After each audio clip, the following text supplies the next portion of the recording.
علیکم ورحمت الله وبرکاته. مرګرو بلال یم او نن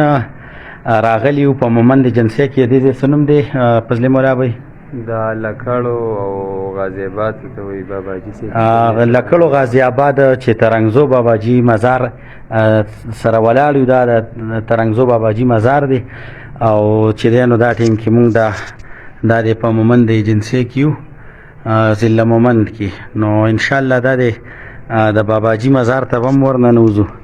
او سنا چې باباجي ترنګزی باباجي څنګه مجاهد سړی او څومره ملکونو کې یعنی جهادونه کړي دي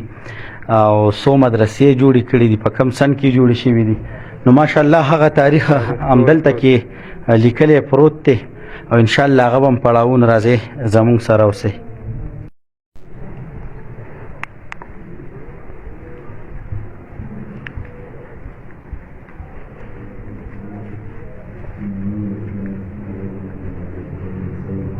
ماشاءالله د ترنګزو باباجي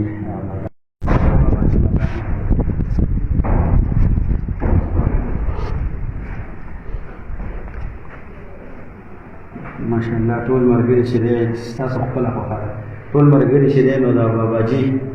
مزار شریف دغه راغلي زیارت کولی ده او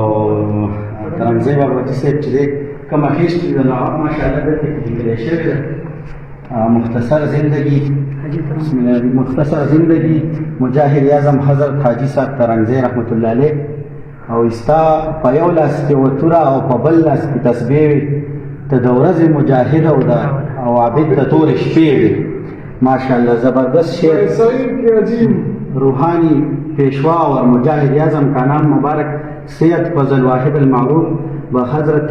حاجی صاحب ترنګزی اور والد محترم کا نام سید افضل حضر رحمت اللہ علیہ کا حسینی سعید تھے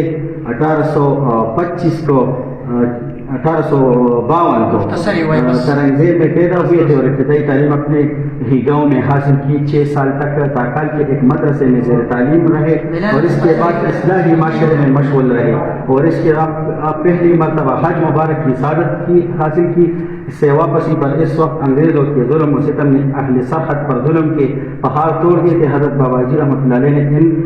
نامساعد کو دیکھ کر پختون قوم کی دلوں میں جذب و اسلام ڈال کر اور انگریزوں کے خلاف جہاد کے لیے تیار کیا. ماشاءالله د باباجي نور هم ډېر غټ تاریخ دی څوک د هغې د چا سټډي کول غواړي څوک چا نو زموږ وایي چې زموږ کومه په پښتنو کې کم علما کرام اکابرین تېر شوي دي کم لوی لوی بزرګان تېر شوي دي چې هغه سټډي کړي او د هغې زندګي اختیار کړي او هغه د هغې چې کوم تاریخونه دي هغه وګوري د خپلو مشرانو د تاریخ نه خبرېدل زه یم چې دا به د انګرېز د تاریخ د خبرېدو نه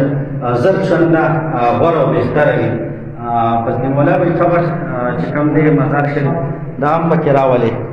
او د باباجي صاحب هسټري ده هسټري چونکې د باباجي صاحب ډېر اوږده ده خو مونږ یې په مختصر الفاظو کې ختمو ځکه چې تاسو هم نه تنګو او دغه د باباجي صاحب مزار دی. مونږ سره پکې دولت خان قاري صاحب خالد ریاض صاحب مونږ چونکې د سعودي عرب مسافر او کیمره چې نیولې ده فضل مولا هم چې د سعودي عرب نه راغلی نو خوشحاله اوسئ د کیمرې شاته فضل مولا ولاړ دی.